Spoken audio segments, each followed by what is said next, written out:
Funding for this program is provided by Annenberg CPB to advance excellent teaching.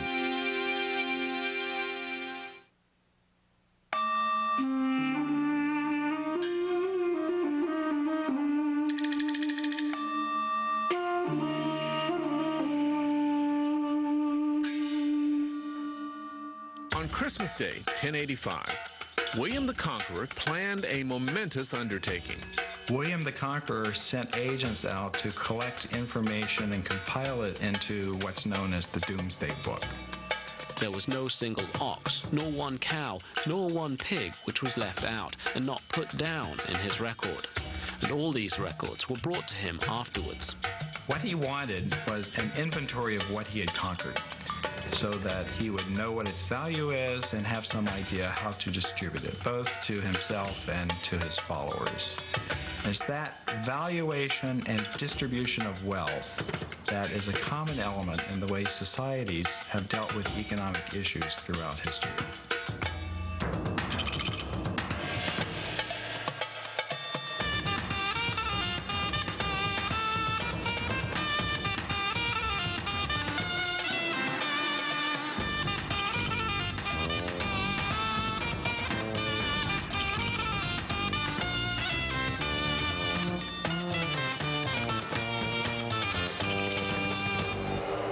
As early peoples all over the earth built their communities and ordered their spiritual and political worlds, they also had to meet their fundamental needs of food and shelter.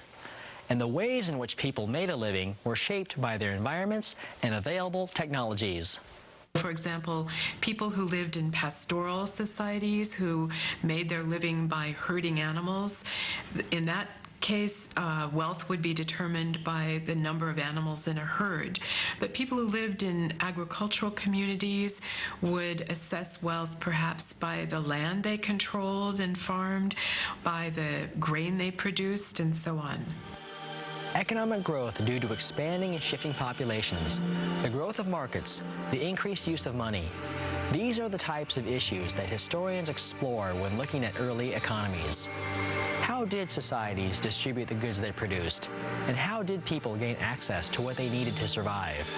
And at the most basic level, what did early societies consider valuable, and how did some people and institutions accumulate wealth?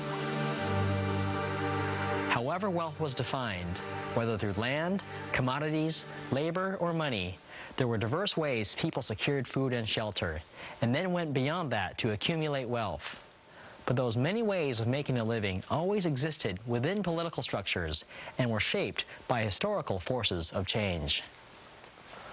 From the self-sufficient manorial systems around 1200 CE in England and Japan, to trade and tribute in the Incan Empire as it was shaped by the challenging Andean environment, and the economic impact of the Chinese commercial revolution around 1000 to 1200 CE. Comparing these diverse economies will highlight the many ways in which people made a living around the world between about 1000 and 1500 CE.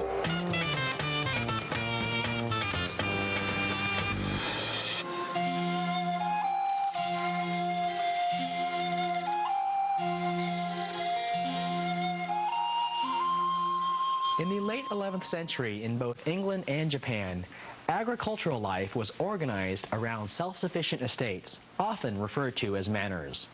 A close look at each reveals many similarities in the way people made their living, but there were important differences as well. With the Doomsday Book, William the Conqueror compiled a precise and detailed snapshot of the distribution of wealth in 11th century England. It showed that fewer than 200 individuals such as William himself and about 100 major churches like St. Peter's Church in Westminster together possessed 75% of the assessed value of the entire country. The survey also revealed an England in which 90% of the population made their living from the land. And the institution that was central to the organization of agrarian life of this time was the manor. The principal role of the peasants was agricultural production that sustained the whole community. The lord, on the other hand, organized essential services such as baking and milling and brewing and also provided order and security for the whole manor. The lord of the manor allowed his land to be used by his tenants, who were mostly free peasants and serfs. Though not chattel slaves, subject to sale on a master's whim, serfs owed obligations to the lords whose lands they cultivated. Here is what one peasant owed in 1307. They say that John of Caworth holds 1 house and 30 acres of land, and he owes 2 shillings a year at Easter and Michaelmas, and he owes 1 cock and 2 hens at Christmas, worth 4 shillings.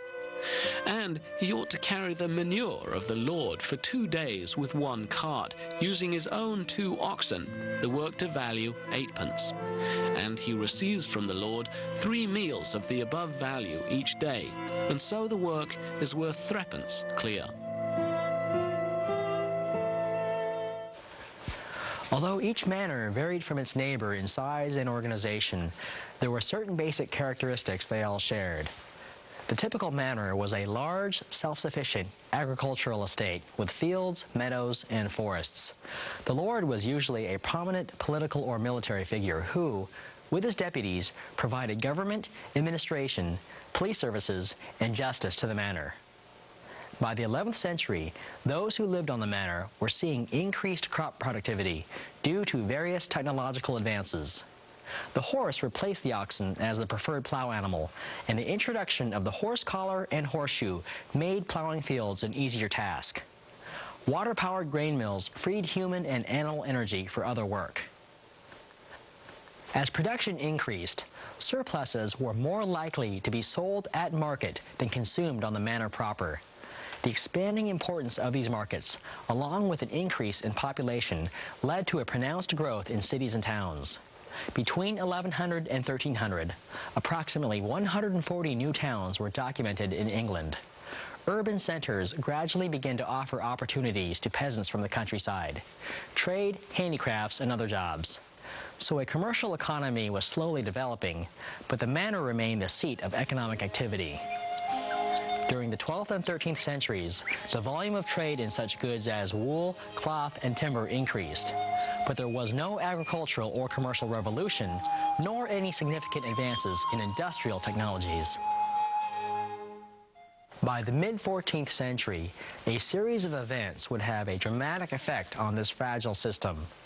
Poor harvests, bad weather, and natural disasters in the first half of the 1300s produced a temporary dip in the population.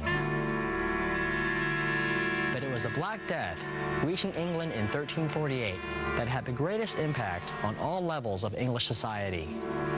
Although this catastrophe did temporarily improve labor conditions by raising demand and wages, English landowners and the Crown soon reacted with controls designed to return wages to pre-plague levels.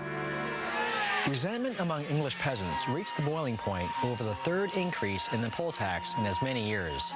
Frustrations finally erupted in the Peasants' Revolt of 1381.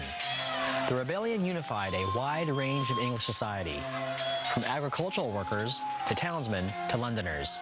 The revolt was extremely violent. The rebels actually executed the Archbishop of Canterbury. But they really had not planned their revolt very well, and it was almost doomed to fail.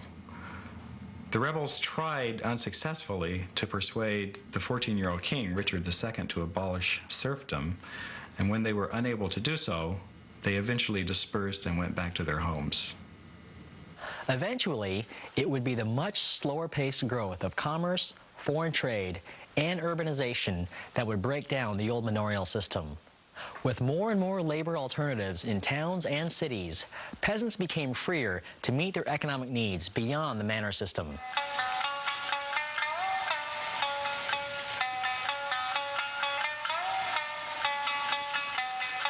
At the same time that William the Conqueror was cataloging his kingdom in the Doomsday Book, Japanese peasants were also laboring on landed estates. As in England, these estates, or shogun, were held by the imperial family, by titled nobility, or by powerful religious institutions. By the 11th century, Japan had emerged from a period of tightly centralized imperial control. The economic base of the estate system now lay in private holdings. The estates, or shogun, really grew out of the breakdown of the imperial government in the late 8th century. So between the 8th and 11th centuries, increasingly noble families or religious institutions such as the Temple of Todaiji, the Buddhist temple in Nara, or the Temple of Toji in Kyoto, amassed large estates in the thousands of acres. In 1068, in an attempt to reverse this trend, Emperor Go-Sanjo issued an edict regulating the growth of estates. The result was that by acknowledging the very existence of private estates, the emperor inadvertently legitimized them.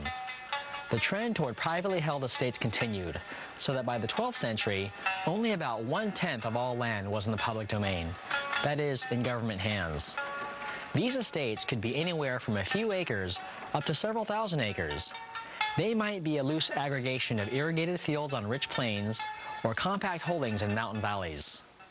Rice was the main farming crop, but silk, linen, salt, cooking oil, iron, lacquer wares, and even mushrooms were also produced. Estates encompassed more than large farms. They often included such holdings as woodlands and fishing villages.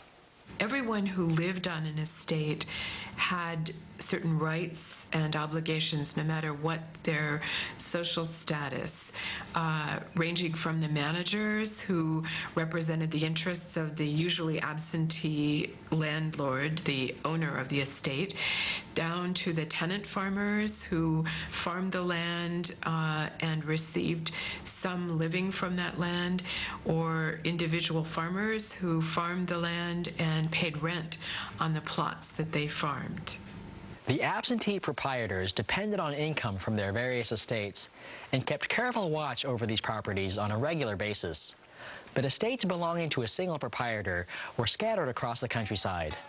For instance, according to a register of holdings drawn up in 1325, the Saishoko-in Temple owned 20 estates in 16 provinces. So these properties needed to be structured into a smoothly functioning organization for this economy to work. An effective road system became vital. The peasant who worked on the shogun wasn't exactly a Japanese version of an English serf. He didn't belong life and limb to the lord of the estate. Peasants could own land, and there were no agreements between proprietors to force the return of dissatisfied peasants who often fled the estates.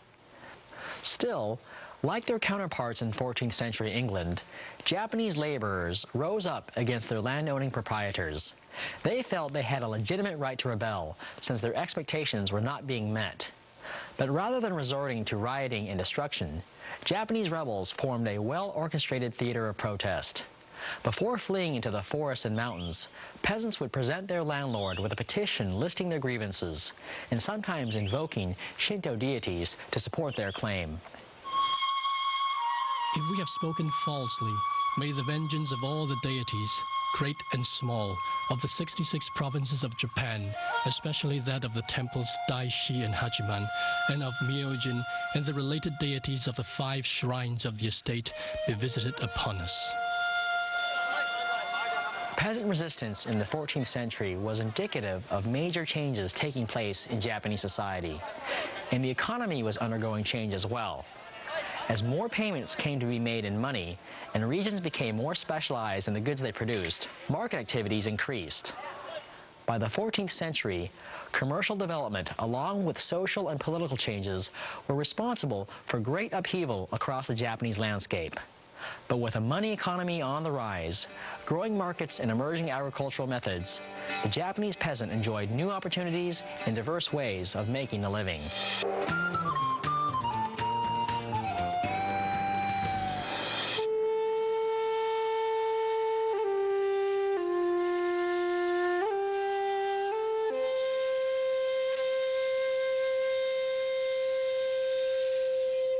In the 11th century, around the same time as William compiled the Doomsday Book and Emperor Go-Sanjo issued the edict regulating estates in Japan, China's population had reached about 100 million, and those millions of people had begun to experience a series of revolutionary changes that would catapult their economy into rapid growth.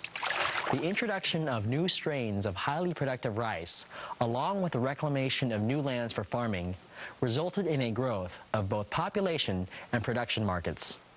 So the surge in agricultural productivity helped provide the basis for the commercial revolution of this Song. It enabled, in part, farmers to specialize in the production of goods and agricultural products such as oranges or tea, silk, growing mulberry bushes to feed silkworms and so on. And farmers were able to do this because they could rely on an efficient distribution network to get those goods to central marketplaces, such as cities like Hangzhou. And cities grew in this period along with the expanding commercial economy. The basic unit of currency of the Song state was a round copper coin with a square hole called cash. But as it was customarily strung in units of 1,000, this is about 100 here, it was heavy and cumbersome to use or transport.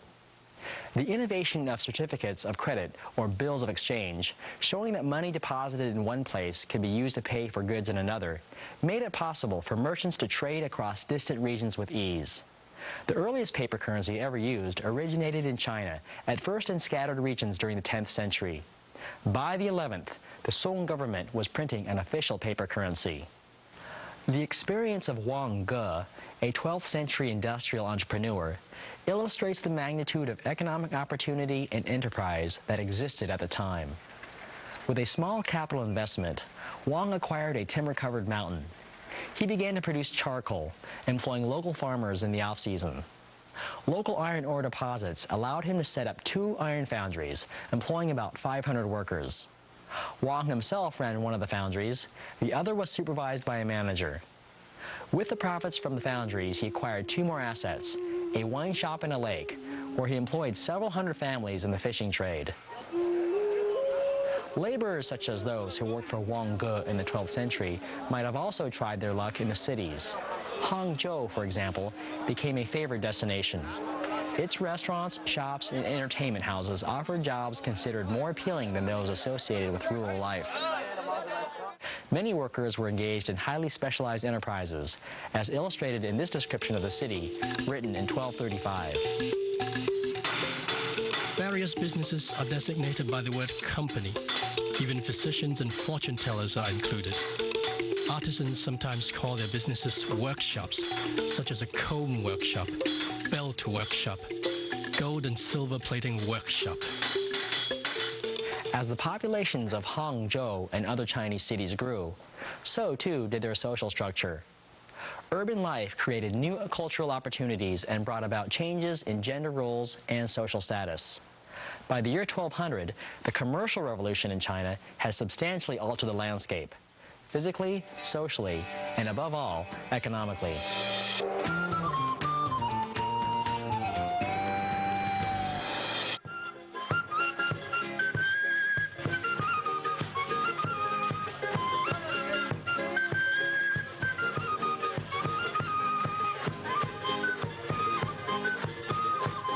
In contrast to the commercial revolutions that swept the Song Empire, the economy of the Incan Empire in the 15th century flourished without money or markets. The Incans had long lived as one of many peoples inhabiting the Andean highlands. But in the early 15th century, they launched a series of military campaigns, vastly expanding their authority. The Incan Empire at its height in the 16th century ruled over some 10 million people and stretched for nearly 4,000 miles along the western coast of South America. It encompassed much of modern Peru, most of Ecuador, much of Bolivia, and parts of Chile and Argentina as well. The defining feature of this Andean empire was its challenging terrain. With only 2% of its land being arable and most of it mountainous, the Incan Empire was unique in world history. It was a symbol of widely separated ecological niches, each producing its own range of goods on which its inhabitants depended. Potatoes and llamas on the high plateau, maize and peppers in the valleys, and honey and nuts in the Amazon rainforest. And it operated without money or markets. This unique vertical settlement pattern a non-contiguous archipelago of colonies in diverse ecological niches, was created by Andean states centuries before the Incas. What the Incas did was to make it an imperial principle and to assure the access to the products of this diverse ecology to their entire empire. It was a system that operated without either money or markets and was controlled by the state for the common good, a reciprocity that was itself a local Andean pattern taken up to an imperial level by the Incas. When the Incas conquered a new region, they claimed all of the resources, including human labor, and allocated them to the state. They then divided up the farming and grazing land, giving most of it back to the community, but at a price. The Incan state demanded labor service in return, and that a portion of the lands be used to support the empire and its religious cults. In Peru's Huanaco region, for example, there were as many as 31 different duties assigned by the state. These included farming, herding, masonry, military service, guard duty, mining, portage, and artisanry. Men provided the heavy labor necessary for transporting of goods and for the construction and repair of roads, buildings, and irrigation systems. Women often delivered tribute in the form of textiles, pottery, and jewelry. In a region without large beasts of burden or wheeled carts, the great labor need was for human bearers to transport goods across ecological niches. That is why taxes were always in the form of labor, whether they were at the local or at the imperial level. This bureaucracy was organized at the local level around a kin group called the Ayu. Everyone belonged to one or another Ayu, which was the basis for the distribution of farmlands, pastures, and other resources. The Ayu were ruled by a local lord called a curaca. The Incas used the curacas to rule indirectly. The curacas maintained authority by distributing material goods and food. These goods included cloth, maize, beer, and coca. Each of the diverse regions of the Incan Empire was required to supply specific goods to the central authority. These commodities ranged from salt and fish to farm products to textiles, ceramics, and sandals.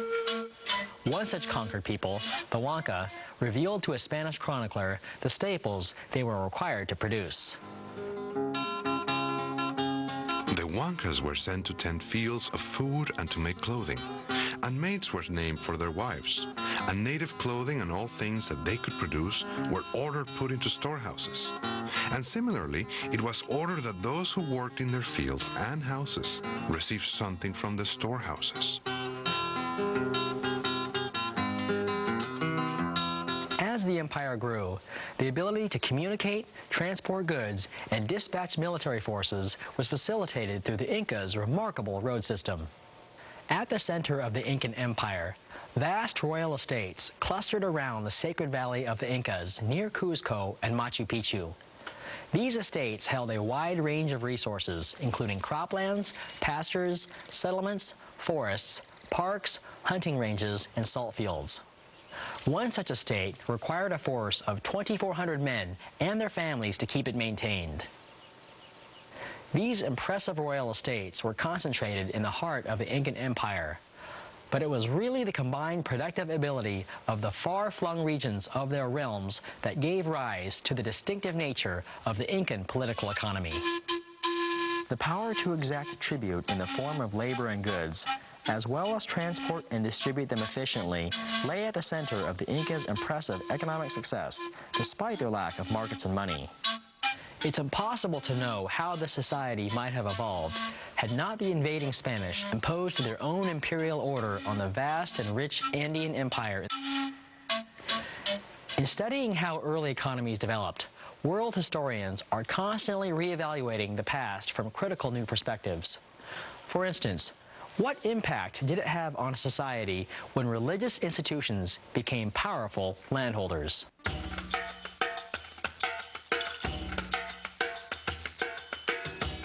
We are heirs to an individualistic capitalist tradition which regards landholdings by religious institutions as unproductive and a drag on the economy. The French term mortmain, literally the dead hand of the church, captures this view. In some cases this may be true, but historians need to view such received conventional wisdoms critically, because they may obscure more than they reveal. In societies very different from our own, for example, the meaning of such ostensibly religious landholdings may be different from what it seems, at least at first glance. A case in point is the Incas allocating substantial land and labor resources to support the imperial cult of royal mummies, which some scholars have speculated might have been a drag on the economy. But unlike pharaonic Egypt, this Inca cult did not involve the investment of vast resources in ostentatious monuments to the dead, like the pyramids. In reality, much of the land and labor allocated to the royal mummy cult was used to support the living relatives of dead emperors. So what at first might appear to be the allocation of scarce resources to an unproductive religious institution can be read rather as the allocation of increasing resources to support and maintain peace within the royal extended family. Taken together with growing private landholdings by Inca aristocrats in the late Inca Empire, this reading of the mummy cult makes the question of whether the allocation of substantial and increasing resources to support the Inca aristocracy was a drag on the economy. But that is a different question.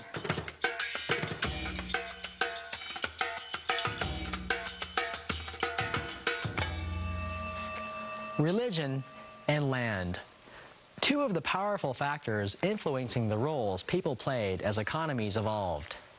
Peasants working the fields in medieval England and Japan, Chinese merchants using paper money, and Incan weavers producing fine cloth for their rulers.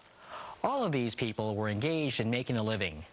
Whether they barely survived or grew rich through the accumulation of wealth was to a large extent determined by their place in a complex web of economic relationships distinct to each political system.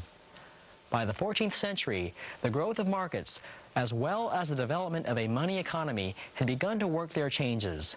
The barriers between urban and rural, and between lord and peasant were coming down. And in the following centuries, the peoples of South America, England, Japan, and China, and many more lands would forge further connections through global forces of economic change.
Funding for this program is provided by Annenberg CPB to advance excellent teaching.